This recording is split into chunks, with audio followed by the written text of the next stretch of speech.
What?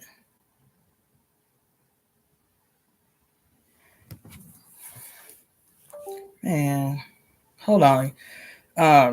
IG saying I'm not eligible to live stream this anymore. vegan corn chowder has 2 sneaky. Trifling.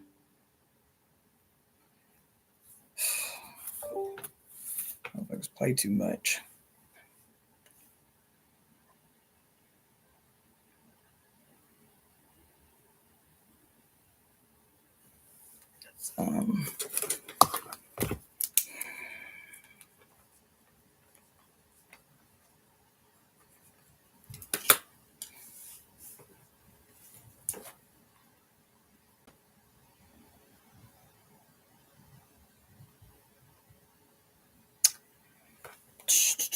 Hold on just a second. I'm trying to figure out this BS with my IG.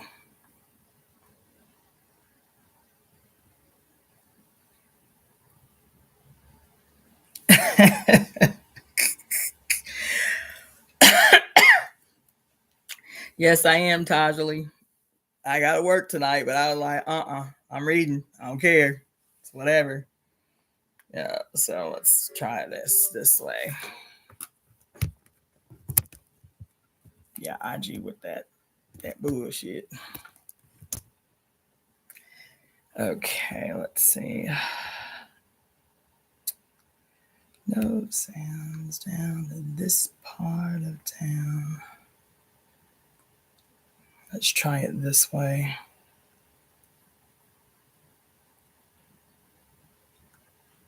Okay. All right, so we're in here. All right, so I am Cassandra-Floyd, also known as the DaughterOfTheFates, founder of the Temple of Evolutionary Emergence. And greetings, Java Watson, Tajali. All right, so we're just going to get right into it because I have to go to work. So I think I have enough time to read for an hour. And so for those of you who do not know, this is your first time tuning in, whatever. I have been reading for quite some time, way too long, from this book I am determined to finish before the end of the year. It's called Beyond God the Father and Toward a Philosophy of Women's Liberation by Mary Daly. For those of you who do have the book and have been following along, we're going to start at the bottom of page 114. It's in the chapter called Transvaluation of Values, the End of Phallic Morality. And the section that we're going to start on is at the very bottom of 114, entitled The Most Unholy Trinity, Rape, Genocide, and War. The first dimension of what I have baptized as the most unholy trinity is rape. It is clear that there has always been a connection between the mentality of rape and the phenomenon of war, although there is much unseeing of this connection when the war is perceived as just. An example within recent times was the horrible treatment of the women of Bangladesh. Many horrendous stories came out at the time of the civil war between East and West Pakistan, but scant reference was made to, quote, the heartbreaking reports that as many as 200,000 Bengali women, victims of rape by West Pakistani soldiers, had been abandoned by their husbands because no Muslim will live with a wife who has been touched by another man, end quote. Joyce Goldman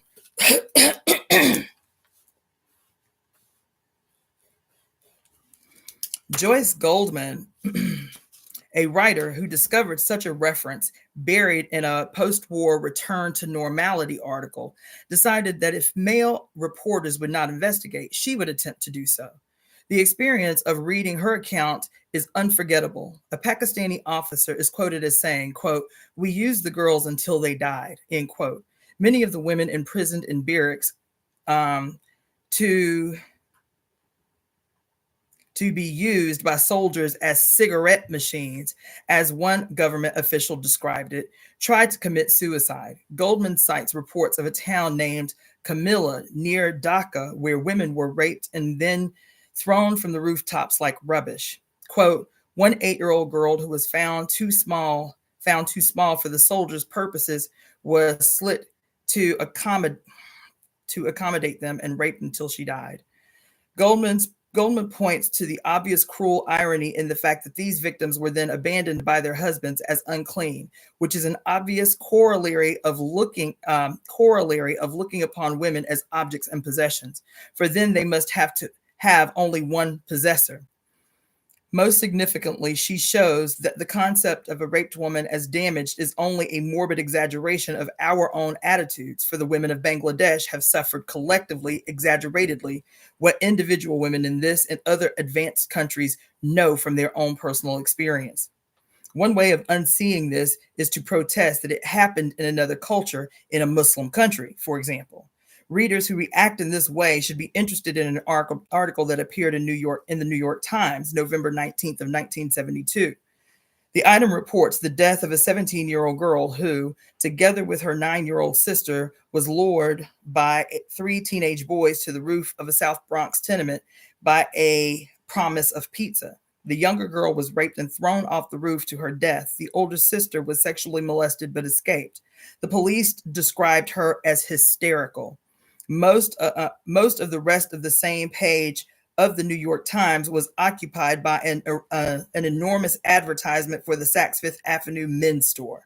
The ad is a picture of 3 very, very cocksure males in stylish sports clothes accompanied by 3 bulldogs. The words of the ad read, quote, "There is something about an SFA man. You can spot him anywhere. Even his idlest comments are eminently commanding," end quote. It does not require too surrealistic a leap of the imagination to associate the 3 eminently commanding males and their 3 bulldogs with the 3 teenage males who raped the 7-year-old and threw her to her death. After all, the latter 2 were eminently commanding. In a rapist culture, this quality expresses itself in a variety of ways.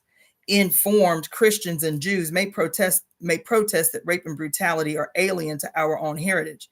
The reader then should refer to the biblical passages which tell a different story, namely that there is precedent for looking upon women as the spoils of war. In the book of Numbers, Moses, after the campaign against Midian, is described as enraged against the commanders of the army for having spared the lives of all the women. Quote, "So kill all the male children. Kill also all the women who have slept with a man. Spare the lives only of the young girls who have not slept with a man, and take them for yourselves." Numbers 31:17 through 18. The story continues, quote, "Moses and Eleazar, the priest, did as Yahweh had ordered Moses. The spoils, the remainder of the body captured by the soldiers, came to 675,000 head of small stock, 72,000 head of cattle, 61,000 donkeys, and in persons, women who had never slept with a man, 32,000 in all." Numbers 31, verses 31 through 35. In Deuteronomy, the advice given to the Hebrews is that when they go to war and Yahweh delivers the enemy into their power, they may choose a wife from among them. Quote, Should she cease to please you, should she cease to please you, you will let her go where she wishes, not selling her for money. You are not to make any profit off of her, since you have had the use of her. Deuteronomy 21:14.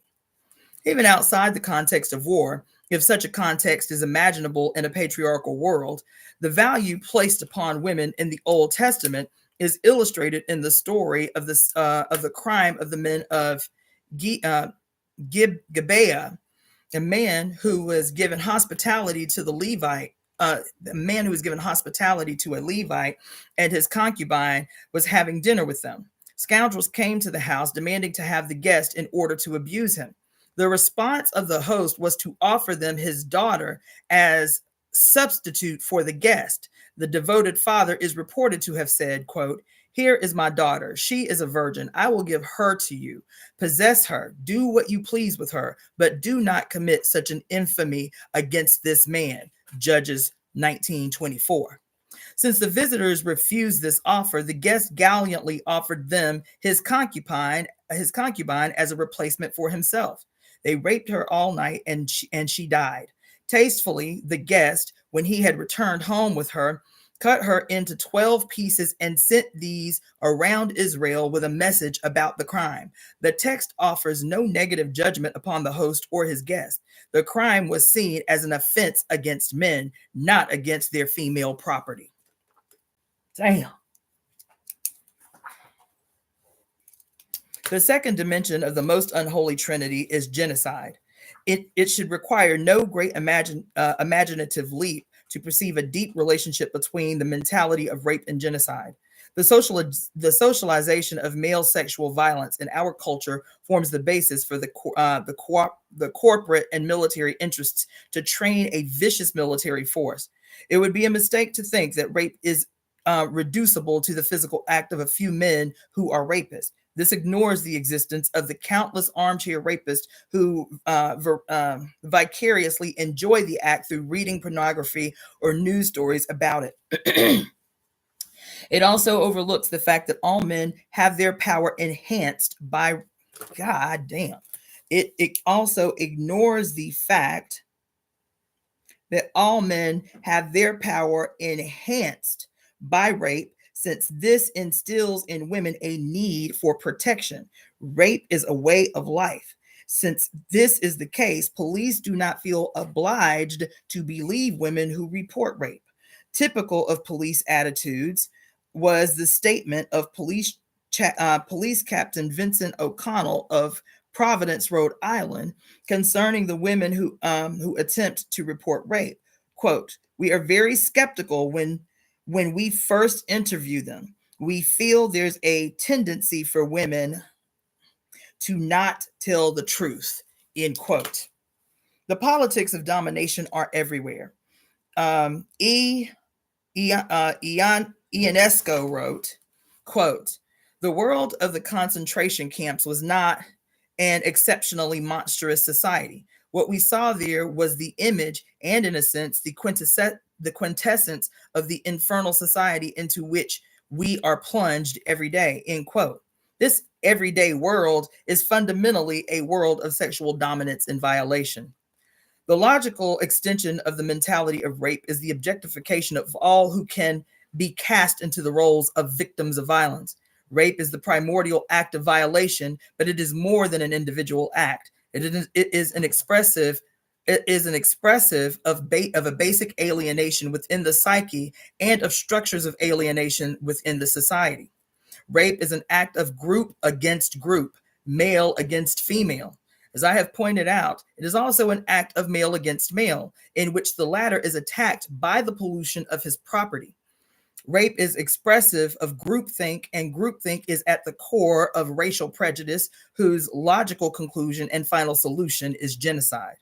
Writing of Vietnam, Paul Mayer pointed out that the United States is conducting the same kind of genocide against the Indo-Chinese as the Nazis once ordered against the European Jewry. Quote, "The method has changed from the gas chambers of Auschwitz to the crematoria that rain burning death and terror from the skies, particularly on civilians," end quote.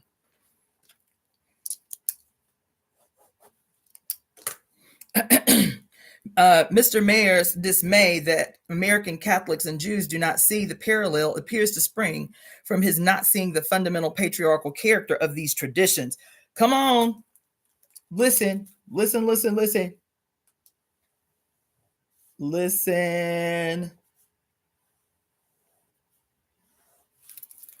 Mr. Mayer's dismay that American Catholics and Jews do not see the parallel appears to spring from his not seeing the fundamental patriarchal character of these traditions. The record of the church in Nazi Germany is well known. Gunther Loury writes, quote, "When thousands of German anti-Nazis were tortured to death in Hitler's concentration camps, when the Polish intelligentsia was slaughtered, when hundreds of thousands of Russians died as a result of being treated as Slavic Untermenschen, and when 6 million human beings were murdered for being non-Aryan, The Catholic Church officials in Germany bolstered the regime perpetuating these crimes, end quote. With characteristic insight, Louis points out that the hold of the church upon the faithful is precarious, and that this prevents it from risking confrontation with a state that triumphs. With characteristic insight, Louis points out that the hold of the Catholic Church upon the faithful is precarious, and that this prevents it from risking confrontation with a state that tramples upon human dignity and freedom. Louis asserts that the situation is worsened when the clergy are infected with an alien creed. I would point out that the creed of totalitarian governments is not at all that alien. Come on. Oh, listen. She said, I would point out that the creed of totalitarian governments is not all that alien to the Catholic Church. As Louis himself notes, theologians such as Michael Schmash and Joseph Lortz saw basic similarities between the Nazi and the Catholic Weltanschauung. At any rate, whether one wishes to call the affinity an infection or a recognition of some dimension of secret sameness, the alliance of hierarchical Catholicism with the demonic forces is a familiar pattern. In the 1960s and 70s, rather than acknowledge the genocidal policies of the United States and Southeast Asia, the American Catholic bishops turned the full force of their concern to the protection of fetuses. Oh, woo. Listen. Oh, come on. Feeble efforts have been made to answer the objections to this obsessive and exclusive identification with fetuses by inserting timid and vague laudatory remarks about peace. When plans for the Respect Life Week, read Fetal Life, held in October of 1972, were beginning to be formulated. The body of American bishops rejected a proposal to link the Vietnam War to abortion. Listen, y'all. Listen. Yo. A 32-page handbook was put together for the October Respect Life Week, in which the only mention of the war in Indochina was a scant biographical reference. Questioned about this, James McHugh explained that, quote, it was decided to keep the presentation brief and let people fill in the specifics. Let's see what y'all talking about over here, because y'all going out. Hold on.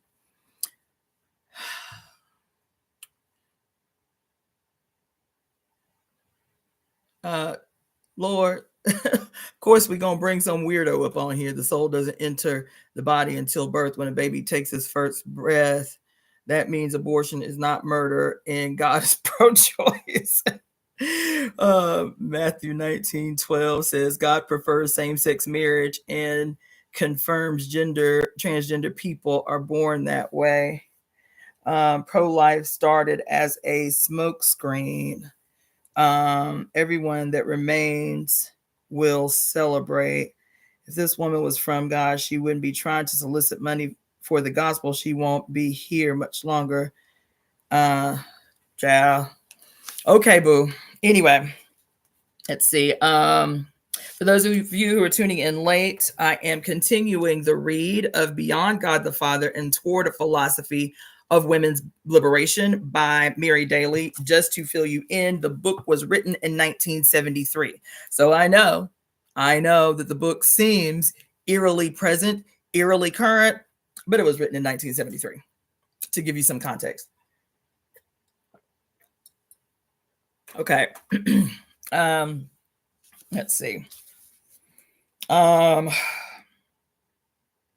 Catholic silence about the genocidal war is appalling to Catholic pacifists such as Gordon Zahn, but does not seem to occur to men of such unquestionable integrity as Professor Zahn, is the idea that the Catholic pacifism may involve a contradiction in terms.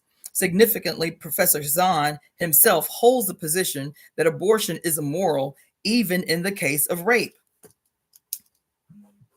And a more differentiated perspective would perhaps allow him to consider the possibility that there is a logical link between the willingness to impose upon a woman the effects of rape, that is, unwanted pregnancy, and silence about and even open support of the rape of Indochina. So silence in the face of genocide or open support of this is hardly foreign to Protestant Christianity. In Nazi Germany, there was a Nazi-approved national church or Reich Church co-opted by Hitler.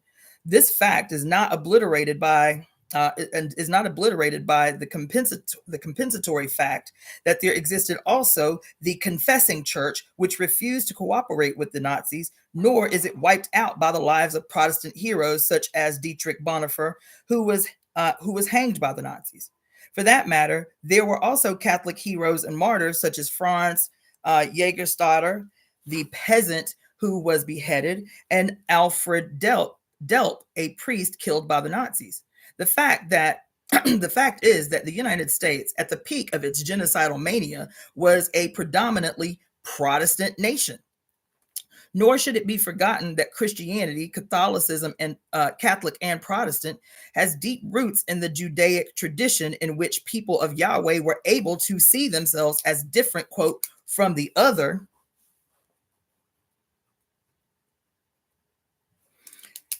The worshipers of false gods. If then many American Jews have allowed themselves not to see the parallels between American genocide and Auschwitz, this phenomena is not only contradictory, for the mentality of rape is also embedded in the Hebrew tradition itself. Y'all ain't. This book was written in 1973. I want to keep reiterating that. This book was written in 1973. The third dimension of the most unholy trinity is war. Theodore Roszak writes of the full and hideous flowering of the politics of masculine dominance, which from the late 19th century to the mid 20th centuries became more candid than ever before. Such diverse figures as Teddy Roosevelt, General Homer Lee, Patrick Pierce, and the Spanish political philosopher Juan Donosco Cortez agreed in associating war with the manly and adventurous virtues and the civilized horror of war with loss of manhood. Yo, okay. This masculine metaphysical madness was lived out in Nazism and fascism. It is being lived out today to an even greater extent, but the language of violence has become disguised. Y'all, she wrote this book in 73. This could have been written yesterday. Hey, cut it out right now. This could have been written yesterday. Let's see. Oh my God. She said this masculine metaphysical madness was lived out in Nazism and fascism. It is being lived out today, 1973, to an even greater extent, but the language of violence has become more disguised, mathematized, and computerized. There are occasional linguistic lapses that are gross enough to make tragic absurdity visible, as when a military officer made the famous statement that it was necessary to destroy a Vietnamese village in order to save it. Such lapses briefly jolt the consciences of a few, but the majority, drugged by the perpetual presence of politics of rape on the TV screen, sees it all but sees nothing. Oh my God. The horrors of the horrors of a phallocentric world have simultaneously become more visible and more invisible. Oh, oh, oh, oh.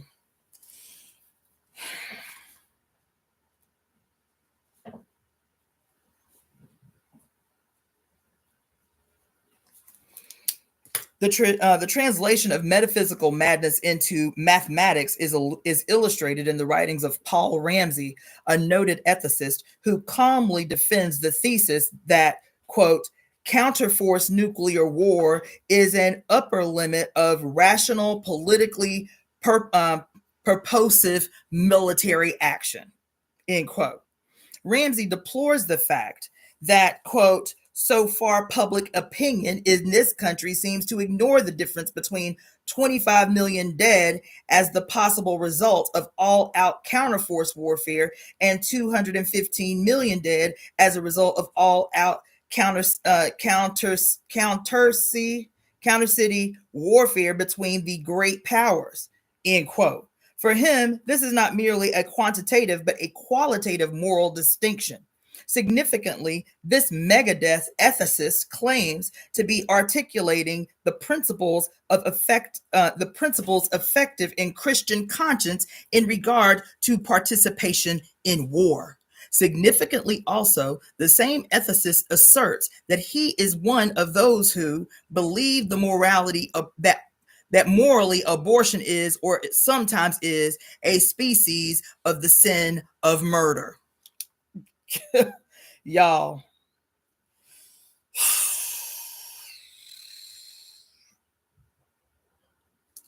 So he is okay with the war-driven murder of 25 million people, but at the same time sees abortion as mostly morally sinful.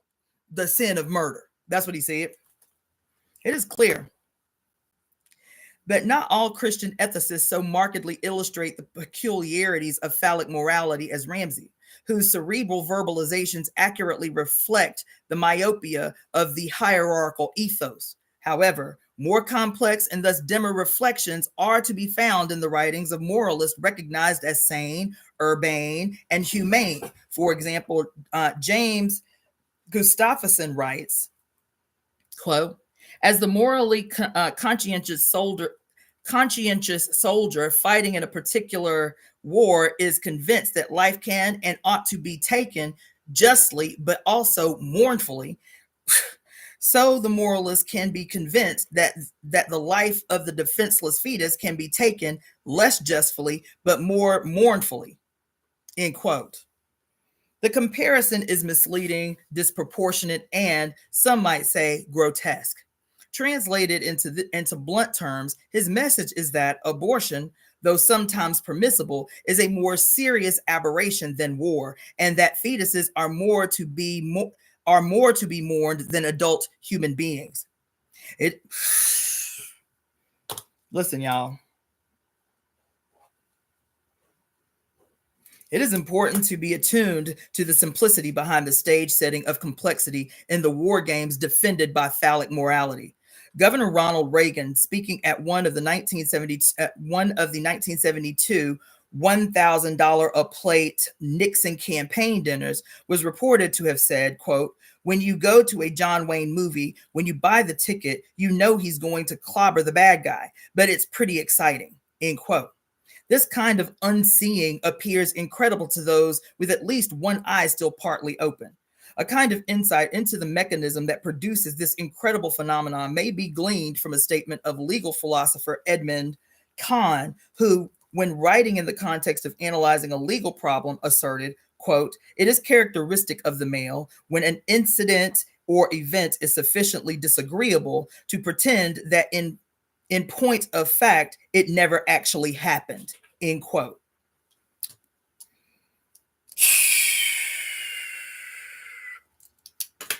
While this statement in and of itself could be misused as identifying some innate characteristic of all males as such, a device obviously to be excluded, it does say something about the phallic mentality into which the dominant elite in our world have been socialized. Come on in the room.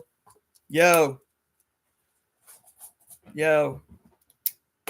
Reflection upon this mechanism of pretending that it never happened would perhaps be helpful to such sincere religious thinkers as Paul Maier, who expressed his pain at the fact of sizable Catholic and Jewish support for the re-election for the re-election of Nixon.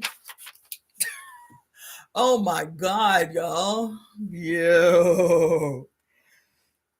Listen, when I say this could have been written today, everybody in this country, well, at least a great, great, great, unbelievable percentage of you in this country really believed that there was no way in hell that a 37-time convicted felon, 3 times impeached, disgraced former president could retake the White House. Y'all was convinced. And in 1973, this guy assumed the same thing. He was in disbelief at the fact that Catholic and Jewish people en masse were willing and ready to vote for Nixon, seeing a bitter contradiction in the fact that these two communities now were standing at the side of the man who is overseeing the obliteration of the people and the land of Vietnam. I would point to 2 dimensions of unseeing that are at work here. First, there is a failure on the part of these religious groups to admit that this obliteration has in fact been taking place in Vietnam. Second, there is a failure on the part of those who bemoan such unseeing to recognize that the alleged bitter contradiction between the stance of members of these religious groups and their traditions is not so totally contradictory after all. If religious pacifists were less unseeing of the Christian past, even its relatively recent past in Nazi Germany, knowledge of which is surely available, they perhaps would not see the presence of Cardinal Krall on the presidential yacht and in Miami blessing the Republican convention as wholly out of keeping with tradition. The most unholy trinity of rape, genocide, and war is a logical expression of phallocentric power. These are structures of alienation that are self-perpetuating, eternally breeding further estrangement. The circle of destruction generated by the most unholy trinity and reflected in the unwhole Trinitarian symbol of Christianity will be broken when women, who are by patriarchal definition objects of rape, externalize and internalize a new self-definition whose compelling power is rooted in the power of being. The casting out of the demonic trinities is female becoming.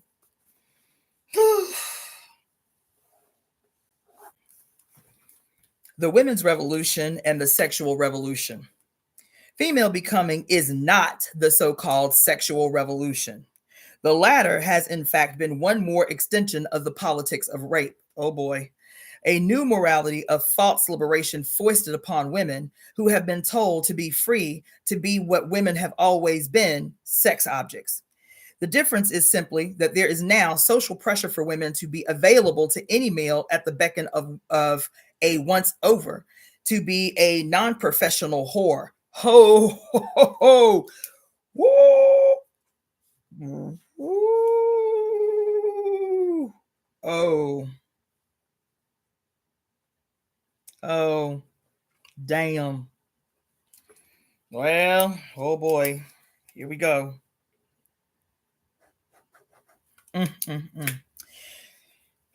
Lord have mercy. Okay, let's see. What's she talking about? Non-professional whore. The old morality was an ethic of the double standard. The new morality has not essentially changed this, for male behavior and attitudes towards women have not changed in any basic way. The social context is still one in which women are without power, without outlets for or encouragements to the higher levels of creativity. Women's liberation is profoundly antithetical to the sexual revolution. And the second wave of feminism was energized into being largely because of the profound realization of betrayal that the sexual revolution engendered.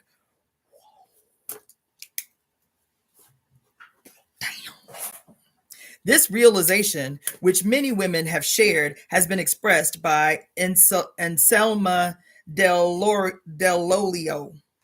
Quote, men have poured their creative energies into work. Women have poured our lives into love. And an unequal social and sexual relationship was the inevitable result. And because this was the situation with the because this was the situation the sexual revolution failed to correct, feminists are moving into an area they have won by default. Women have been trapped once again into dissipating. Damn! Oh, women have been trapped once again into dissipating energies that should be used creatively, raising our individual and collective self-esteem. God damn, this might have to be the basis for a whole probably series workshop or something. Oh my gosh. The sexual freedom that recently had been forced upon women leaves no freedom to refuse to be defined by sex. As feminist theoretician Donna Densmore has put it, quote, sex is everywhere. It's forced down our throats. It's the great sop that keeps us in our place, the big lift that makes our dreary worlds interesting. Oh, shit. Woo! Well,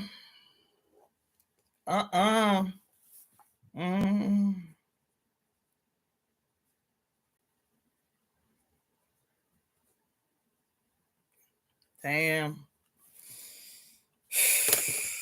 In a spirit of perceptive irony, Densmore continues. Spiritual freedom, intellectual freedom, freedom from invasions of privacy and the insults of degrading stereotypes. These are appropriate only to men who care about such things and can appreciate them. For such a creature as woman to presume upon the territory of transcendence is horrifying, unthinkable, polluting the high, pure realms of the will and spirit where we rise above the flesh. Goddamn. Oh, goddamn. Oh, Lord. Well, there you go. Oh my God. Yo. Damn. The draining of women's energies by obsession with genital sexuality then is a currently popular form of rape. Instead of being physically violated, women are given the privilege of giving literally everything away. Oh my God. She going off. Now I just have to intercede here. You feel me? Now, again, this book is awesome. It is marred with flaws that I particularly think were inherent of the period with which it was written, 1973, during the Nixon administration, during the Vietnam War, during the COINTELPRO onslaught of aggressions against revolutionary organizations here in the United States, off the tail end of multiple, successful revolutionary struggles throughout the quote global South. This was a really radical period that the second wave of feminism was emerging. And even within this second wave of feminism, racism, the reduction of the significance of what liberation was supposed to look like for women of color as opposed to white women. These were all the complexities. Okay. And I'm saying that because one of the big definers of the second wave of feminism, especially as it presented among white women, was like really radical feminism that was, and even in the book that I read on here, you can go back to the folder that's in my playlist. It's called Communion, The Female Search for Love by Bell Hooks. She talks about this because she was, in the middle of her college career during the emergence of the second wave of feminism. And she talks about the impacts that it had on her and her desire to maintain heterosexual relationships, even as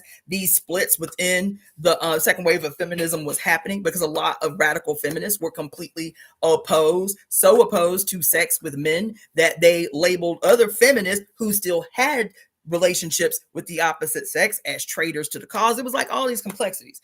One dynamic that existed among the second wave of feminism was a very hardcore, rigid line about pornography. She had a whole chapter in the book Pure Lust about pornography and about heterosexual sex in her position politically as a betrayal, you feel me, to radical feminism.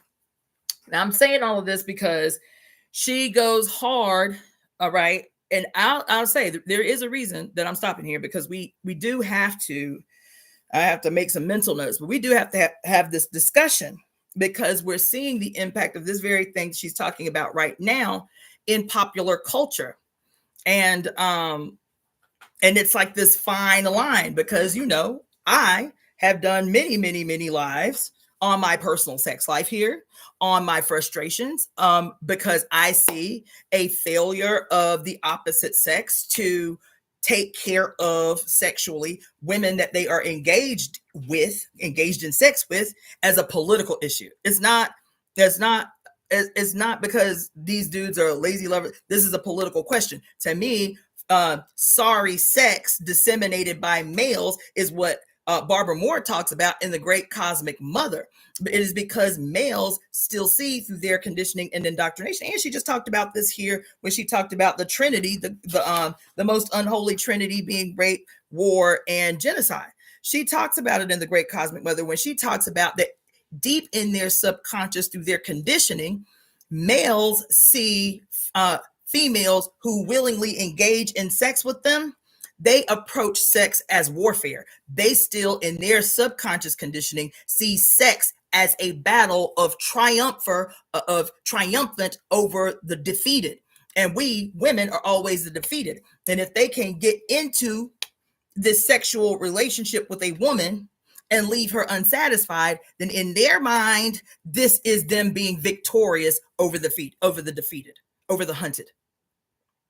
Now, of course, this is not what they're thinking about in their conscious mind, but why is it so replete? Why are women in the West, particularly in the United States, statistically said to be the most sexually unsatisfied people on earth? When they take polls and do all of these studies about, quote, the most sexually satisfied people on earth, and go from country to country to country to country to country and poll these people, and based on these polls that they do annually, who the hell knew that women in the United States of America are the most sexually unsatisfied? Does this or does this not tie into this idea, at least in their subconscious patriarchal conditioning, that women are, quote, sexual objects to be conquered? And if in the conquering of these female bodies, they can, quote, retrieve the booty without a, quote, equal dissemination of pleasure to the conquered, then this represents victory on their part. They've been victorious. They've been able to go in and steal some shit without leaving anything in return. It's a political question. It is. And so the problem is even when she talks about how the language is so effective at, quote, disguising, mathematizing, and computerizing. Right? She talks about the language becoming deceitful, so you can't even understand what it is you experience. You think of some inherent flaw just of maleness or something. You feel me? And it's not. She said, because we don't have the language to articulate what we're experiencing, all we can do is default to our conditioning, what our conditioning helps us to understand. Right? And so, yeah, it's not in a conscious mind that this is what they're doing, but if it becomes a cultural expectation that 50% of the time you are going to leave an interaction involving the opposite sex ungratified, unsatisfied, then you have to be thinking deeper. It is a political expression of their hatred of women. I don't care. And that's the problem. I don't care how progressive they are. I don't care if it's a man who says he's a feminist and, and he just really respects women so much. But then as soon as he gets into the bed with a woman, He betrays her politically. He betrays not only her, he betrays his feminism in that act. Yes, he does. That's a political statement. That is an actual material, physical expression of your hatred of women. That's my personal position. That's my personal position. Anyway, I prefaced all of that way because this section that she's talking about, there's a lot that I agree with, but I also know who Mary was. Mary was a reformed, devout Roman Catholic turned lesbian radical feminist thinker at the height of the second wave of feminism, which presented with all kinds of dynamics, political, social dynamics, and peculiarities that are similar to the ones that we live in today, but presented extremely differently. And so like I said, I read this book because there's gangster shit in it.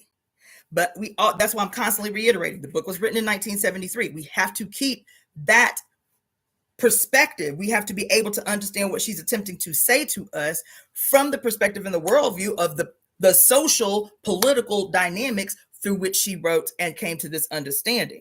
You understand what I'm saying? And we saw the difference. We saw the growth in this book, which was actually written first, but we read Pure Lust first, which was written in 1983, a whole decade later. We saw, even in moving through this book, the growth, the political growth that she experienced in this 10-year period of time between Beyond God the Father and the book Pure Lust. So just keep that in perspective. And then also keep into perspective that I am not reading this book and everything that I say is somehow to be internalized, that I dogmatically default agree with what is being read in this book. That's why I always stop and talk to y'all about, especially that bullshit she be on. You feel me? Because she do be on some bullshit. You understand? And so I always stop and talk to you about what it is that we're reading, how that differs from what it is that we should be taking from the reading in this period, in this day, peculiar to our circumstances and lived experience. You feel me? And then move from there. Okay, so now I will continue. The draining of women's energy by obsession with genital sexuality, then, is a currently popular form of rape. Instead of being physically violated, women are given the privilege of giving literally everything away. This is the rape of mind and will that robs the female self of precious time, energy, and self-esteem.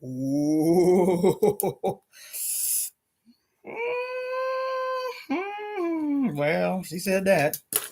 It is civilized technocracy's equivalent of what happened. Hold on.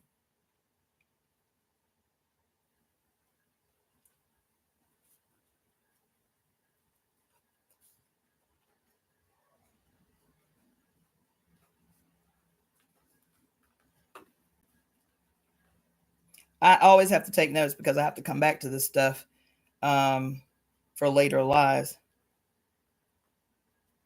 Okay.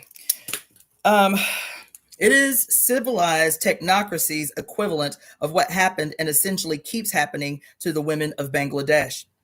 Herbert Marcuse, studying technocracy under the regime of affluence, sees the root of psychic exploitation in repressive desublimation. Desublimated sexuality within a social context that cuts off the fuller possibilities of individual and communal human becoming reinforces the status quo, keeping people, quote, happy with truncated, unrebellious existence. Oh, our society limits the scope and need for sublimation. Sex is free, but also expensive, and the deep dynamic toward transcendence under social control. Marcuse writes, quote, institutionalized desublimation thus appears to be an aspect of conquest of transcendence. Oh, God. Whoa, shit. Oh. Oh. Mm-mm. Oh. Damn. Institutionalized desublimation thus appears to be an aspect of the conquest of transcendence achieved by the one-dimensional society. Just as this society tends to reduce and even absorb opposition, the qualitative difference in the realm of politics and higher culture, so it does in the instinctual sphere. The result is the atrophy of the mental organs for grasping the contradictions and the alternatives. Well, she said that shit. Oh, oh, oh, oh, oh, oh, oh, oh. Damn. Hold on. Damn. That's harsh. Obviously, Marcuse sees both men and women as caught in this web of one-dimensional existence, as indeed they are. I am proposing that women have the power of opposition to this reductionism. Women have been victimized both by false sublimation. Hold on.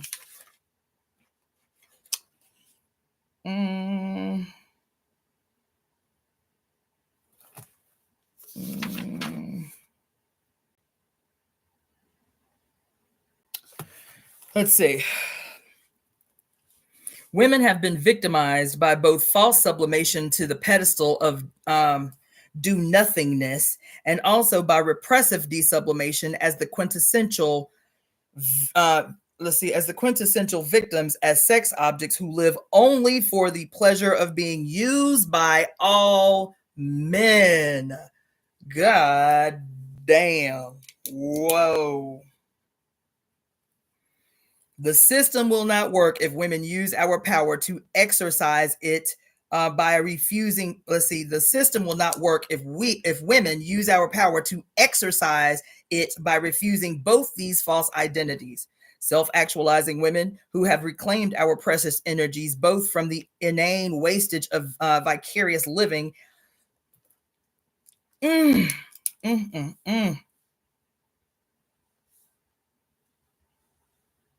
Listen.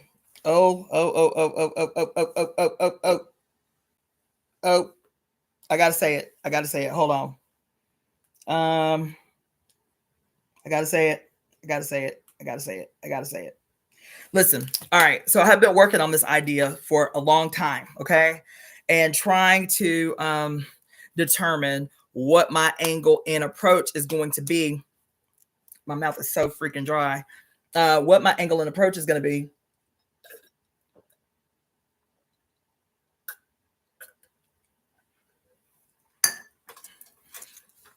When I do it. But I'm going to go ahead and give you this idea that I've been working on for about 2 months now. The idea came, I was watching, I have a bad habit of just letting my YouTube like play, and then it just moves from for you suggestion to for you suggestion. And so whatever is on, I'll just let play because I'm usually working. I'm usually making jewelry or whatever. And a couple months ago, it started with one video that was about the history of California's of LA's most famous groupies. Okay, that's what it started out as, and it started with the Whiskey A Go-Go and the history of these groupies that used to come with these bands to the whiskey. Right? I love rock and roll. I love LA. I love old LA rock and roll culture. So I was like, oh, this should be interesting, right? And it was absolutely shocking. It was absolutely fucking shocking. And then from there, it just went to video after video after video about that subject. And that subject was always about this kind of blind eye. The entire society turned to the fact that most of these, quote, famous groupies were underage, and not like, quote, just 17 underage, like 12, 13, 14-year-old girls being hauled around as groupies for these fucking bands, right? And I was up in here in my feelings because when I tell you everybody was guilty, Name a band you love if you into that thing. I mean, I know a lot of folks ain't into rock and roll like I am, or punk rock or whatever. I was heavily into rock and roll, heavy metal, punk rock, the whole nine. And some of most of my favorite bands participated openly in this repugnant shit. So I was in my feelings. I'm sitting here like, this girl wrote a story. Well, she was a woman when she wrote the story, but she wrote a story as an adult woman who obviously hasn't had any therapy, by the way, as an adult woman being, quote, so proud and so honored to have lost her virginity to David Bowie at the age of 11. At 11. And this was her, quote, badge of honor her whole life, was that she was, quote, deflowered by David Bowie. You understand?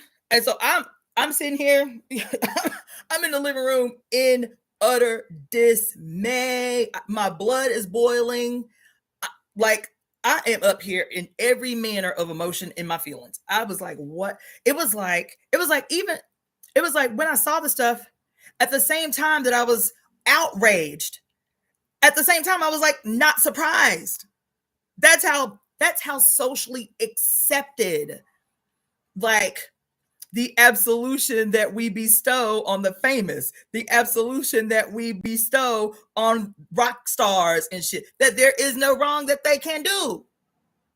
And so it's not until this culture of revelation, the culture of exposure, the culture of women finally galvanizing the collective courage to voice what the hell happened to them, that all of these revelations about the true nature of patriarchy in the world, and particularly the kind of chronic blind eye and passes we disseminate to those that we perceive more powerful than we, right? So that's how I got on it. But in that, I kept hearing these stories, all of these women who had written books about their life as famous groupies, and more often than not, these women writing these books were children when they were groupies, and how they could go into any club and not pay cover. They could be, there were pictures, like the little bar I'm always telling y'all I go to that I love so much, the Rainbow Room, right? Where you can see a rock concert and get some great food at the same time. The Rainbow Room, which is infamous in Hollywood, has been there for forever, right? Seeing pictures of, you name it, the Rolling Stones, seeing pictures of them sitting in the Rainbow Room with women who are pointing themselves out in the picture saying, oh, I was 13 in this picture. Oh, I was 14 in this picture. And they sit in a fully crowded restaurant and shit, and people just taking pictures. You feel me? And so the stories of these girls were damn near verbatim the same. The words that they said, the expressions that they used. One of the expressions that was said a lot, and I was like, oh my God. Because what these girls said, I totally related to. Though I was never a quote groupie, like in terms of like sexual favors to be in proximity to rock stars or whatever. I have always called myself a huge music enthusiast, and I, in that enthusiasm, I'm always like overly enthusiastic in supporting, quote, my local favorite bands, right? And baby, what these girls kept saying over and over and over again, like they had a script, was I just wanted to be in their presence. I wanted to be a part of their lifestyle. I just wanted to be in their presence. I just wanted to experience their power. Listen, when they said that shit, when they said I wanted to experience their power, it struck me like a lightning bolt, just like this statement I just read in this book. That these men, what did she say? She said, here, she said it. She said it over and over and over again. Mary Daly has said it in The Great Cosmic Mother. multiple times. Mama Zogbe said it in the Sibyls, the theft of African prophecy by the Roman Catholic Church. These girls, and we do it too. You can see it right now today in pop culture. Everywhere in pop culture. Hip hop, rock and roll, don't matter. Movies, film, cinema, doesn't matter. We women, so desperate for, so thirsty for, so longing for something that resembles power, that we confuse that longing. We confuse that longing for power, that urge to experience power, for sexual obsession. We confuse it for love. I've been guilty of it, y'all. Y'all heard me be guilty of it. What did I say when I went to go see Mr. Bungle in concert? Because Faith No More don't tour no more, and I'm obsessed with, quote, Mike Patton. And I was like, look, I gotta go see Mr. Bungle because Michael Patton don't know it, but he my future husband type of shit. You feel me? And I go and I see the show and I stay after all night so I can meet him and I take my little picture with him and my heart's all fluttering and shit. You feel me? From a childhood crush that I'd had on this band since I was like 12, right? And so I've said it. I've said the same thing. Oh my God, I love him so much. I just love him so much. But do I love him? Do I love him as a human, as a person? Do I know him to love him? What I do know is how his presentation of power makes me feel, and I want that. And without a language to express that what women are starving for is power, what women are desperate to even just have a mild proximity to is something that resembles the freedom and the power and the liberty that is naturally just afforded to males. That's what we're thirsty for. If I can't be free myself, I want to experience their freedom. If I can't have power myself, I want to be in close enough proximity to experience their power. Meanwhile, what we don't know in this, quote, obsession that we think is love or we think is fandom or whatever, in these people that we set our sights on, right? I love this band. I love that band. I love them so much. What we don't realize is that they could not be who they are. The power that you are experiencing in them, the freedom that you are experiencing in them, you gave them. You feed them. You feed it. Just with your participation, interaction, buying the tickets or whatever. But then when you get into the whole groupie aspect, where you are literally giving away the source, the origin of your power, this is like sex magic. It's like a sex ritual, if you had me tell her. Because she said it here. She said, by virtue of the establishment of patriarchy, males are always empowered through sexual intercourse with women. That's why rape becomes a necessary cornerstone of warfare that is not seen as sinful or immoral within the context of executing, quote, a just war. She said it. She said war could not be fully possible without rape as an instrument of war. Because why? Males are empowered every single time they engage in intercourse with women. This exchange of energy that has them see themselves as victor over the conquered. Even in love relationships, that sees themselves as victor over, I won, she mine, we married, she mine. When she talked about how devout Muslim women had been thrown away by their husbands because they were victimized by other men, and their Islam does not allow them to touch women who have been touched by other men against their will. And so I'm sitting here watching this documentary, the succession of documentaries, where these women's names are lost to history, who have poured their sexual essence into these men, who have emboldened and empowered these males who would be nothing without the females who pour love into them, who pour adoration into them, who pour their obsession into them, because they have no other creative outlet for the expression and the acquisition of power. So they spend their lives trying to get next to the only personification of power that they can relate to, whether it's rock or whether it's actors or whatever the fuck. And then allow themselves to be used psychically by those who wouldn't be shit without them. So this is the live. That's what I'm telling you. This is the live that I want to do, that I've been trying to like figure out what my approach is going to be about this culture that exploits especially young people, children, young quote teenagers, and children and women. That what is at the root of this culture of the exploitation of, quote, the seemingly powerless, right? And how does groupie culture factor into that? Everything these girls said, because they were saying these things, they're talking about these experiences that they were having at the height of puberty.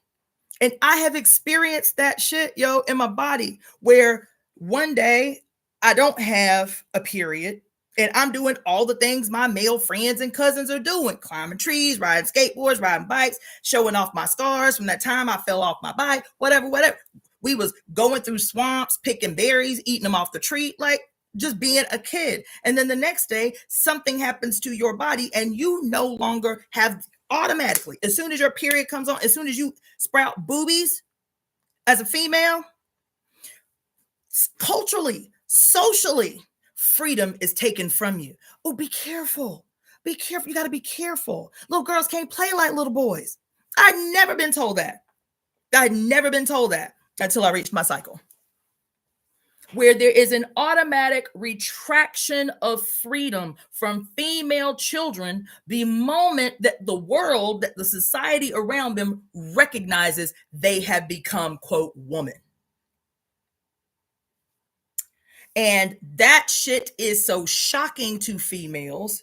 And there's no aspect of the culture that helps these girls transition into this phase in their life with any resemblance of their freedom, of power, of anything. Now it's this curse that they've walked into, that they must dread every month. They automatically go into this contest where they are literally battling their own bodies, who in their minds, because of society, have been told that their body is betraying them, that this is a curse that must be experienced by all beings female. This is a curse that you're going to live with the rest of your life. Po thing, you feel me? And then the second curse is the pain of childbirth. And then the third, the guaranteed pain, the deserved pain of childbirth. You deserve that. See, this is the cross that you must bear being born female, is that you have to experience as the curse on the race of women for your filthy great ancestor Eve, for condemning mankind to hell. You feel me? This is your perpetual curse. So pain in childbirth, you feel me, is the second curse. And then the third curse is to be thrown away by society once you can no longer reproduce human beings for the machine. Once you are no longer capable of, quote, breeding, once you are no longer capable of creating cannon fodder, once you are no longer capable of producing material wealth in the form of human beings for the machine, that's your third curse, is to live the life of the evil, wicked, gray-haired, crook-nosed crone, to be thrown away by society, to live in the woods in isolation, away from human beings, so that you do not make them uncomfortable with your wilding and witchy ways. You feel me? So, anyway. Yes.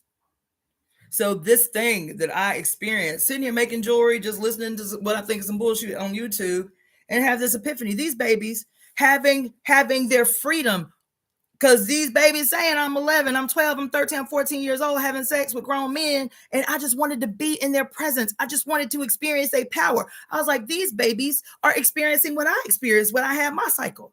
the automatic, complete societal retraction of freedom. Your freedom gets taken away once you become a woman. Once the society has seen that you have become a woman. Your little booby buds, you feel me? Your little menstrual cycle, you get little hips. You don't look like a little boy. You don't look like your brother or your cousins no more. Freedom is immediately retracted once you, in society's eyes, have become woman, have become maiden. You understand? And that's what these babies were experiencing.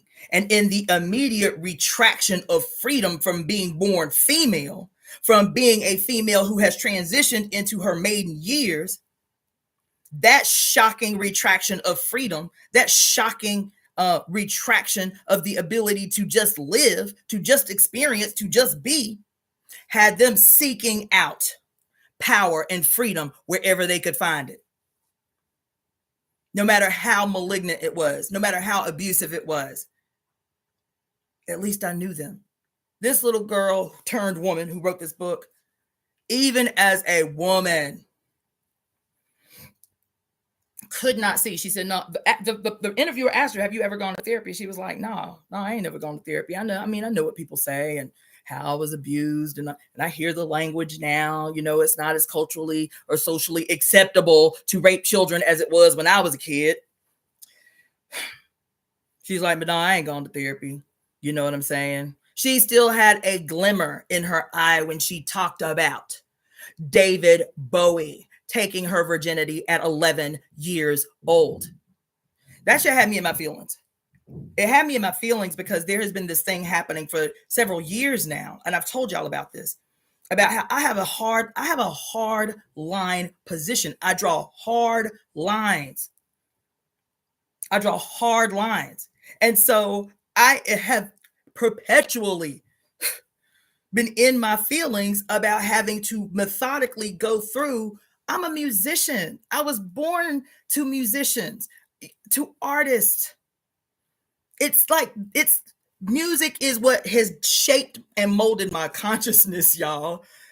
And so for me to have to literally go down the thousands of dollars of music that I have downloaded, like paid for, over the years and say, okay, I can't listen to them no more. Can't listen to them no more. Can't listen to them no more. People who shaped my goddamn worldview and shit. It is still, I haven't taken them out of my playlist yet because it's very, very, very hard. But once I saw that documentary about Prince and about his wife that he went and adopted when she was 12 and promised her family not to have sex with her until she turned 18 while she lived in his house. Child, I was devastated. When I say devastated, and I still haven't removed, that's the only one. I haven't removed them from my playlist yet. But then if it comes through in rotation, I'm like triggered. Because that's how hard my line is. There are a lot of musicians, bands that I have been obsessed with since childhood, who I have had to attempt to literally exorcise out of my spirit because I find out that they were fucking maniacal tyrants who always, the object of their wicked ways is some child, is some woman, is some powerless person. Ted Nugent did it. On and on and on and on and on and on and on and on and on. Listen, YouTube didn't change the game because I was up in here literally streaming tears about the number that's been done on our mind, our brains. I just did a whole 2-series session with y'all talking about music as a spell, and all of the different ways that presents itself in our lives and how we can use that to undo what's been done, right? 2-3 hour episodes talking about music as a spell, and didn't even factor this into that equation. That sexual exploitation of the perceived powerless is ingrained in It is foundational to the culture of music that emerges in a patriarchal society. So I don't know why I was surprised. I know better. While patriarchy reigns supreme, everything born from it serves patriarchy. So why would I think music is exempt from the shit? Why would I think music is exempt as a patriarchal weapon against the powerless? As a tool and an instrument used to manipulate and siphon the psychic energy from human beings, especially female human beings. Why would I be surprised by that? I had not factored it into this thing that I did called music as a spell. But baby, so that's why I got on that. What she just said here, that listen. We've been talking about the 4B movement for some time now. We've been talking about it before it was popular. We've been talking about 8 months, the 4B movement up on here. And how the only among the powerless, among the captives, among the oppressed, the exploited, the only bargaining chip they got is their genitalia. That's it. That's it. And so recognizing that, the women of South Korea was like, well, look, we can't get no justice no other way. Y'all can't get no access. And even if it costs us our lives, which it has, y'all can't get no access. We know the source of your power. We know the source of how you have emboldened yourself, and you cannot have access to us anymore. That's what they've said. You understand? Let me finish reading this shit because I got to go soon. Anyway. And saying that, I will encourage you to make contributions to the Temple of Evolutionary Emergence. I am putting y'all on game. As much as I work, I am still in here studying. I'm telling you, no short of 6 to 10 hours a week just on what I'm going to be talking to you about. Just what I am going to be breaking down for you in a way that I guarantee you nobody else is. Just in a way that you can go out in the world emboldened. So, consider contributing to the Temple of Evolutionary Emergence. For those of you who are watching via YouTube, you can become a member through the different tiers of membership. You can look at the bottom or the side of your screen at the ways that you can offer a super chat in real time to the lives. I think the super chats vary from $1.99 or $2.99 to $24.99. Send a super chat. You understand? For those of you who are tuning in via IG, you can send me a Zelle at EvoEmeTemp, EvoEmeTemp @gmail.com. That stands for the Temple of Evolutionary Emergence. Okay? EvoEmeTemp @gmail.com. You can send a Cashapp to $DaughterOfTheFates, or you can send a Venmo to Cassandra-Floyd. Support the Temple of Evolutionary Emergence. Right now, my YouTube channel is the only way. My YouTube and my IG are the only way that I can promote. The Temple of Evolutionary Emergence. But I told you we have finally, through the blessings of the mother and that radical execution of a conspiracy that we casted on November 19th, we have regular access to a location where now people can come to participate in temple services on location, as opposed to just seeing me via live stream. That is going to start. Those in-person temple services are going to be starting after the new year. But we have a location. We have a building. Okay. So this work, these things require support. I'm still working 60-hour work weeks, even as I'm studying en route, driving, all of this shit, to make sure that I can put you on game about this shit that's being force fed down our face these days. I want to do a whole TikTok probably tomorrow. I wanted to mention something about it today, but I want to do a whole live probably tomorrow about this impending TikTok ban on January 19th. I have a position. Yeah, everybody talking about everything but the thing. Okay, where this TikTok ban is concerned. Everything is the issue but the issue. And I've been telling y'all for 4 years in general, 2 years in particular, that no matter what you see happening in the world, the primary target of patriarchal aggression has not changed. Not ever. It has not changed. This TikTok ban, this impending TikTok ban on January 19th, that the United States government has approved as of last week, this is about women. This is about women. This is about women talking. This is about women sharing their experiences to put other women on game. This is about women calling the names of their aggressors in real time. This is about women coming together. This instrument, TikTok, and of all ages, by the way, TikTok has made the world of women so small. They are so connected.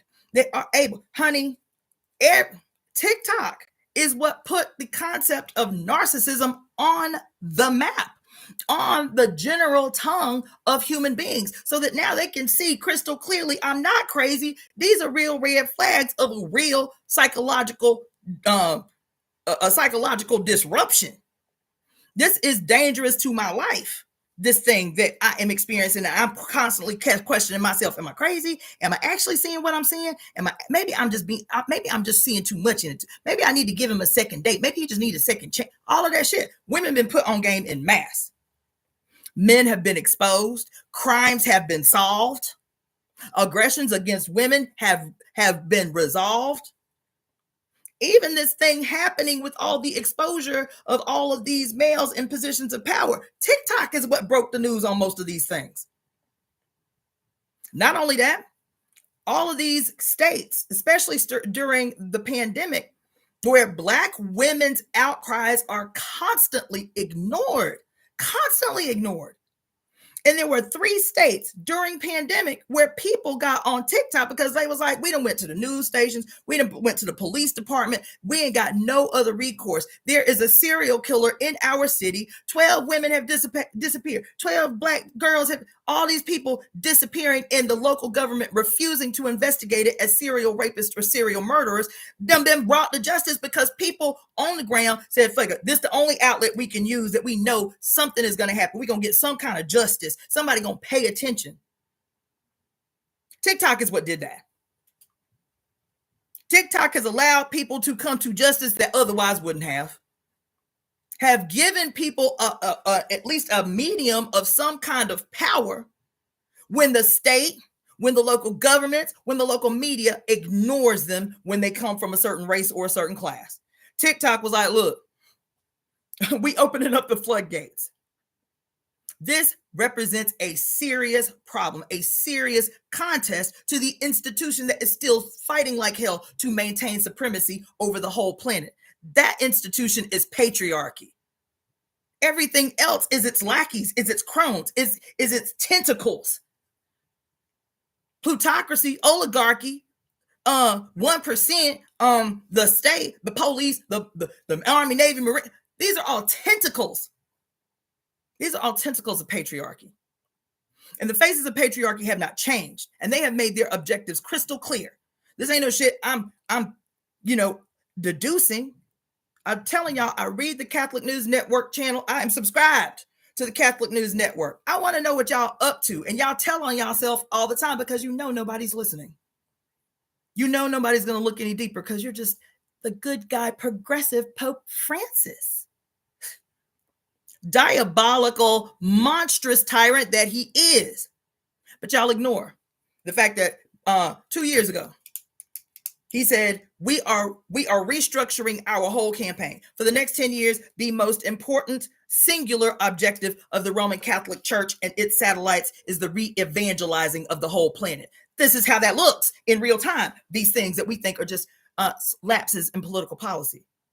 Shortcomings in our elected officials. These are not shortcomings in your elected officials.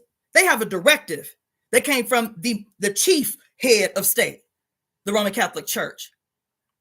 And it's and the Roman Catholic Church's equivalence, which is whoever the chief rabbi is of Judaism and whoever the chief imam is of Islam. Don't believe me? Go through the last 20 years. Go to the Catholic News Network. Go through the last 20 years of headlines on the website of the Catholic News Network. They done been butt naked and in your face, but you refuse to see because you still somehow believe the mythology of the separation of church and state. They got their directive. Biden got his directive from the Pope. Biden is the second Catholic president in the history of the United States. Biden is the second practicing Catholic president in the history of the United States. Yes, he is. They say for the first time in the history of the institution, the Supreme Court is predominantly sat by justices who are active practicing Catholics for the first time in the history of the office. And you don't think this has nothing to do with the overturning of Roe versus Wade or LGBT or LGBTQIA rights? For the first time in the history of the institution, the Chief Justice is an honorary Jesuit. Y'all don't know what Jesuits are because y'all think it's just these cute little guys who do, they done rebranded. You feel me? They do, philanthropic shit for the poor and shit. The Jesuits emerged as a class of males committed to the Roman Catholic Church as its executioners. This was its secret service. That's who they was before they, cleaned up their image. And the sitting chief is an honorary Jesuit. And you don't think that has anything to do with the overturning of your wildly fought for rights, the few little rights you was able to eke out of this oppressive government.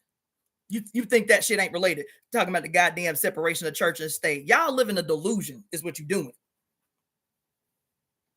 Hell, it ain't even that much of a stretch. I just told y'all yesterday how it was the grand granting of absolution to the explorers, to the conquistadors. They were granted absolution by the Roman Catholic Church, by the papal bulls of 1492, excuse me.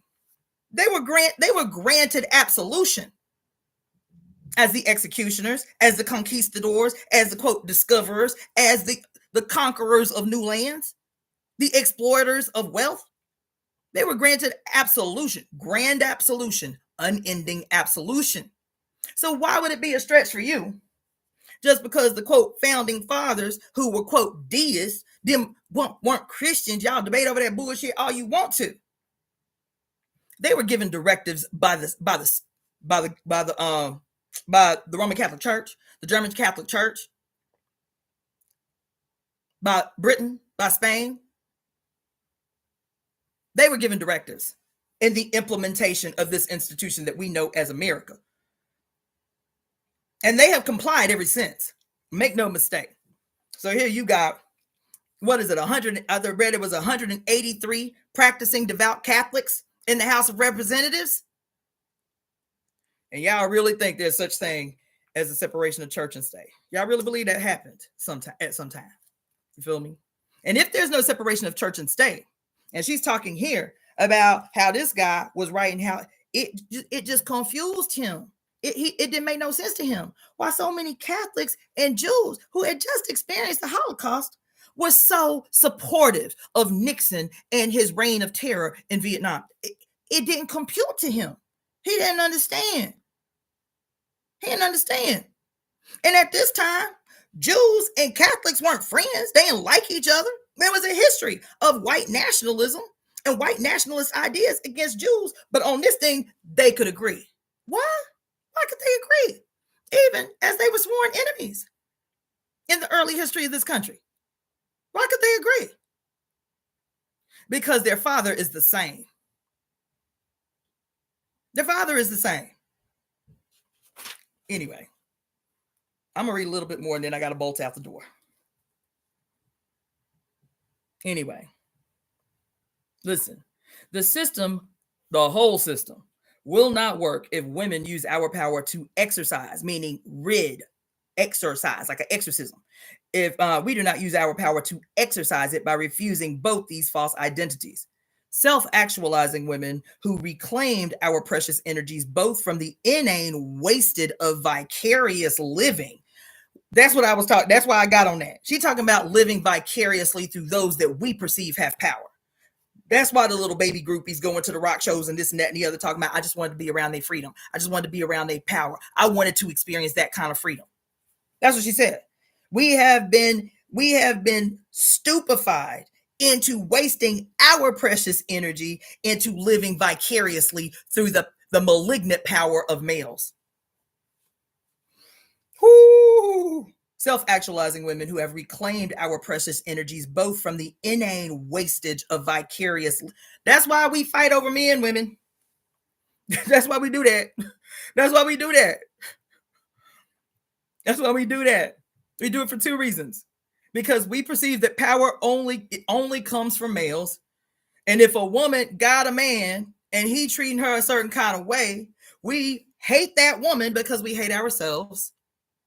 And we want to be in proximity to what we perceive as his power, not knowing that the source of his power is that woman that you hate, not knowing that. So you plot and scheme and strategize to steal, quote, steal some woman man who probably ain't shit no motherfucking way. Because you hate her, not knowing that what you hate in her is what you hate in yourself. You understand? To get next to someone that in 2 years you don't want no more, but you're confused about why you don't love him no more. What you think is love, what you think is obsession, what you think is attraction, most times is a longing for power. It is something in this male that you see is the source of his power. What you are thirsty for is power. What you are thirsty for is something in him that typically doesn't come from him. It comes from some woman he exploited. It comes from some woman he manipulated. It comes from some woman he abused. That what you see in him that you think is desirable, that you confuse for love or obsession, right? I've told y'all what my affliction has been in the past with men. My affliction is that I am, subdued by brilliance. I love brilliant men. I love deep philosophical thinkers. I love brilliant men who are musicians and performers. I love brilliance. And so the two defining relationships that I've been in was because these men were brilliant. Neither one of them really were, quote, my type, but their brilliance made them gorgeous. You understand? Like, made them gorgeous, right? And in those defining relationships, I was my most traumatized. I was my most manipulated. I was my most abused. I was wiped clean the fuck out energetically. Clean out. Those relationships, those defining relationships about destroyed me. You understand? And then in hindsight, this brilliance that I, easily become attracted to, this brilliance I become obsessed with, this brilliance, whether artistically or intelligently or whatever, that I am, quote, attracted to in males is not that. What I am attracted to, and what a lot of women will say is they believe in a man's potential. Like they see something in a man that has them say, yes, I will support that. I will put my life on the back burner to support your genius, to support your brilliance, to support your emergence. But what women are not understanding is that thing that they become attracted to in males is what they want for themselves. That's what's hooking you. Is what you want for yourselves, the confidence, the audacity, the boldness, the courage to be fully actualized, to fully express your genius, to fully express your creativity, to do anything you set your mind to and know that nobody is going to oppose you. That's what men are afforded in this society. So when you become attracted, knee-jerk attracted to someone because of their, you see it in hip hop a lot. You become attracted to their potential. And I can support that. And this and this and this and this. Your ass get wiped the fuck out in your support because it's not reciprocal. And never knowing that what you were attracted to was not lust, was not love. What you were attracted to is that thing that you do not have you do not yet have access to, which is the freedom, which is the support, which is the liberty, which is the audacity to express and unearth your own creative power, genius, brilliance, creativity. And so in a world that makes it hard as fuck for you to do that, your default is to lend your energies to support someone else's genius, brilliance, and all of that shit. And then you get wasted and resentful. You understand? That's what's happening.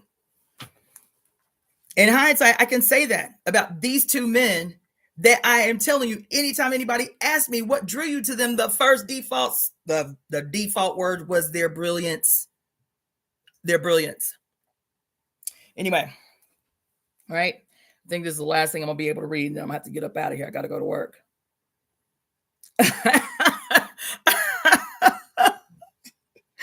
Tajali says, I need a drink. That's a huge pill. Baby, who you telling? This the walk I done had to go through. This the shit that I done had to reckon with my own self. How I kept falling for the okie doke over and over and over again with the same outcome, even if it wasn't somebody that was a lover. This is the same relationship that I had with Amalia Shatella. We were not lovers. I did not love him like that. What drew me to the party was the chairman's brilliance.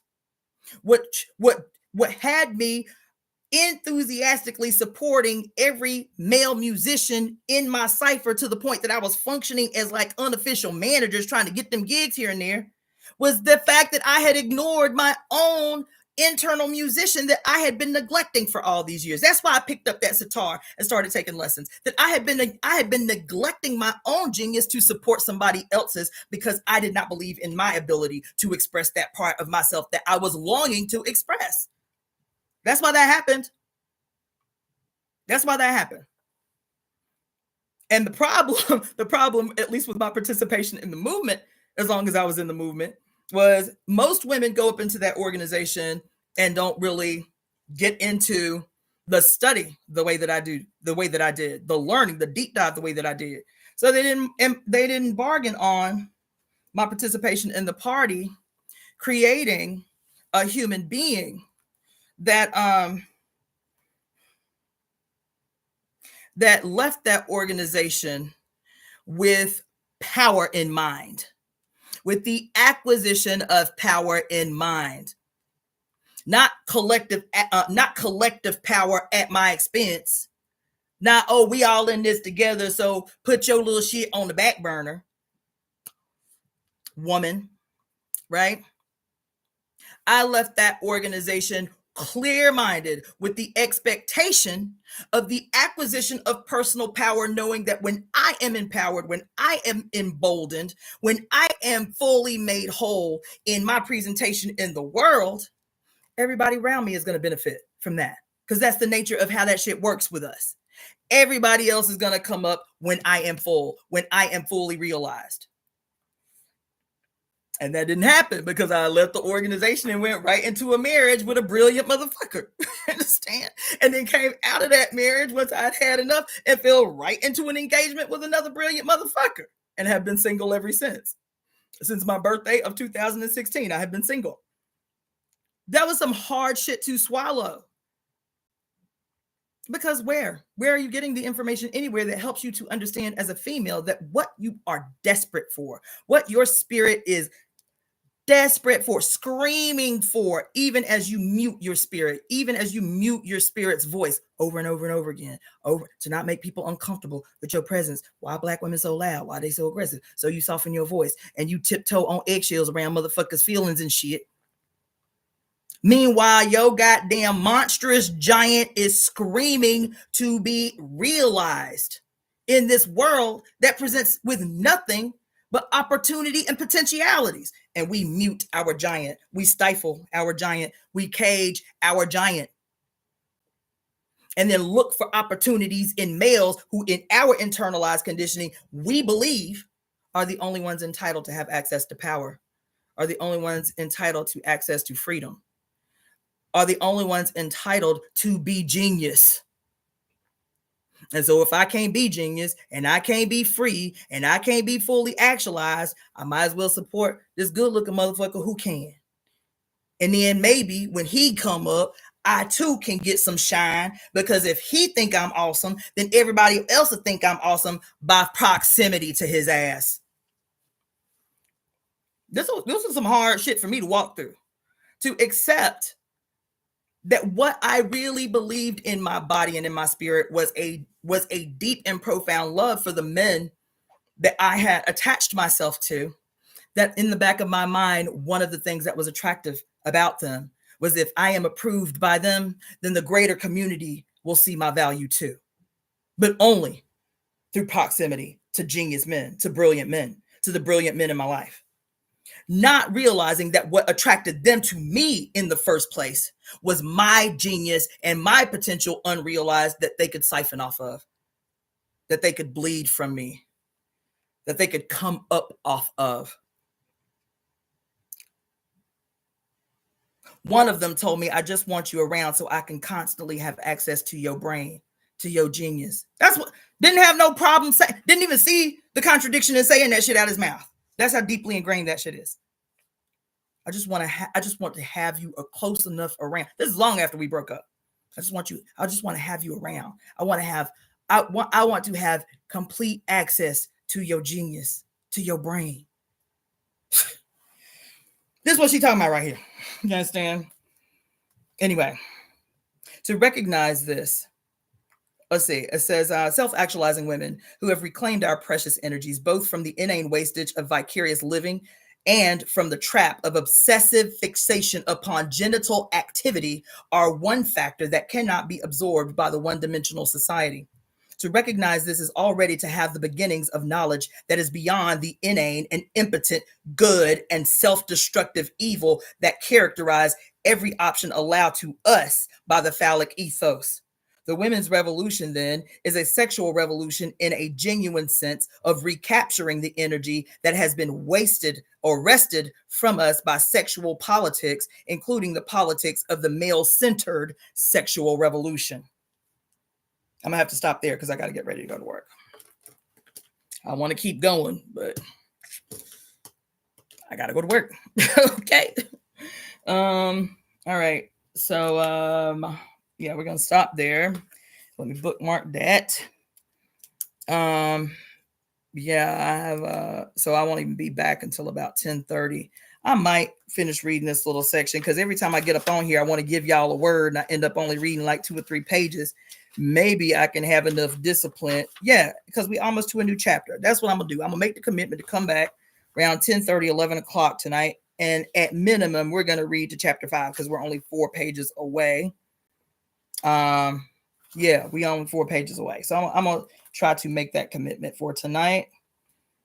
I got some jewelry orders to fill tonight, but yeah, I think I can spend an hour. Thank you, Tajali.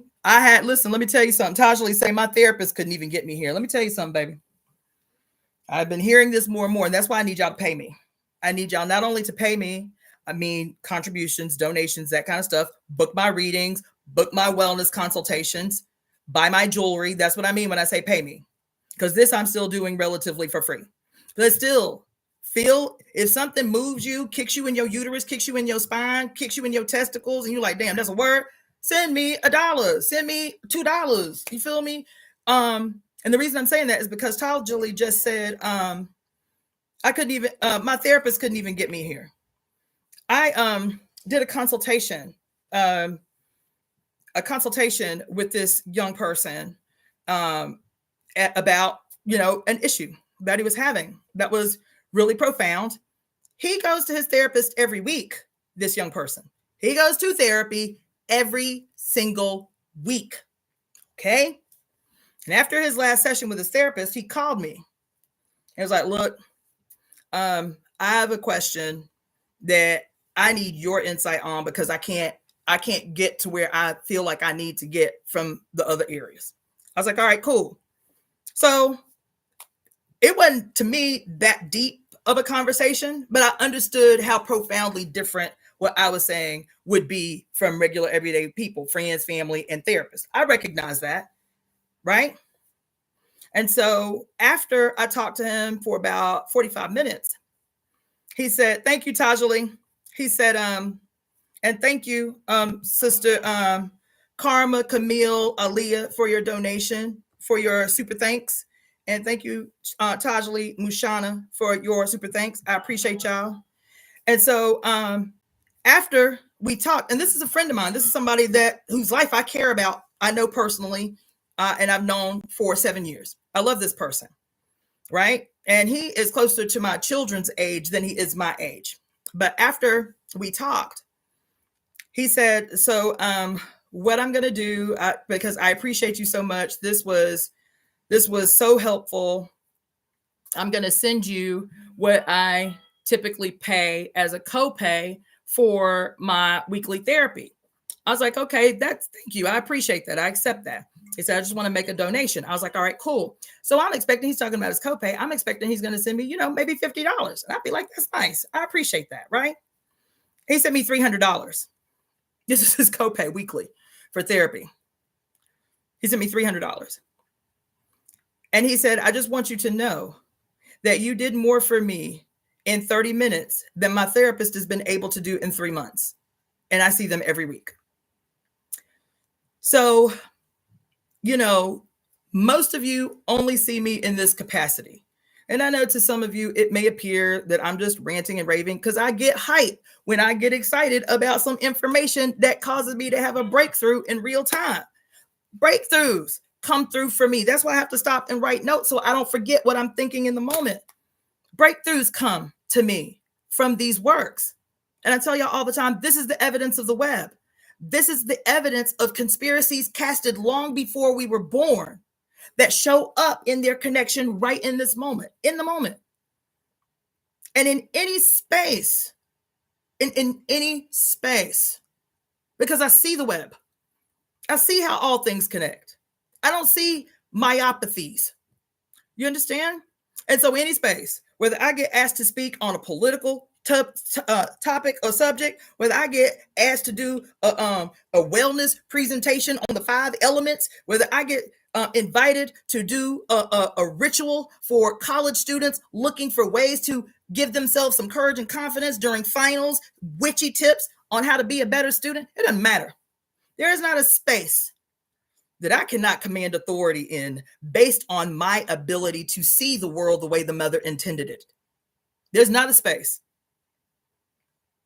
My experiences have allowed for me to do that.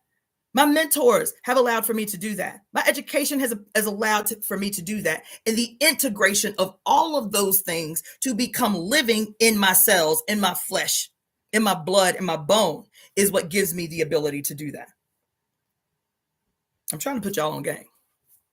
I'm perpetually trying to assist you in your ability to bridge these gaps in your understanding the way that I had to work like a dog to understand, to get. I had to go through really scary, sad, depressing, fucked up, hardcore ritual and ceremony to get to. I'm trying to make it so you can have a more direct route to get to this understanding, to be able to see the world the way the mother intended. I had to learn the hard way so you don't have to. That's why I teach the way that I do. That's why I get hyped when reading a book the way that I do. I want you in an instant to understand completely what 2 strands of the web just connected in the instant that I read this thing and what it brought me back to. This thing that I had not yet understood completely. And here she go. Here she go. You feel me? So hopefully this was helpful. I am going to come back around 10:30, 11 o'clock to finish out this chapter. It'll make me feel better about my objective to finish this book that we are only halfway through by the new year. And so I would encourage you to come back. I'll just go ahead and make it safe and say 11. That way I have the opportunity to come home and relax before I do this again. And I will see you at 11. If you need a reading, if you need to book a whole wellness consultation, if you have any questions, if you need any information from me, I know several of you have emailed me about the conspiracies that we casted on November 19th. I'm lagging behind in the response to my emails, but I promise you before the end of the week, everybody who has emailed me about that, I will return the email and make sure that you get those. And that's all I can say right now, because now I got to blow the road up to get to this client. You feel me? My name is Cassandra-Floyd, also known as the Daughter of the Fates, and I will return this evening at 11 p.m. Pacific Standard Time for the continued reading of Beyond God the Father and Toward a Philosophy of Women's Liberation by Mary Daly. All right, peace. Oh, the email. I'm sorry. I don't know if I even said it. The email again is EvoEmeTemp @gmail.com. That's evolutionary emergence. EvoEmeTemp @gmail.com. So email me for any of that information. All right, peace.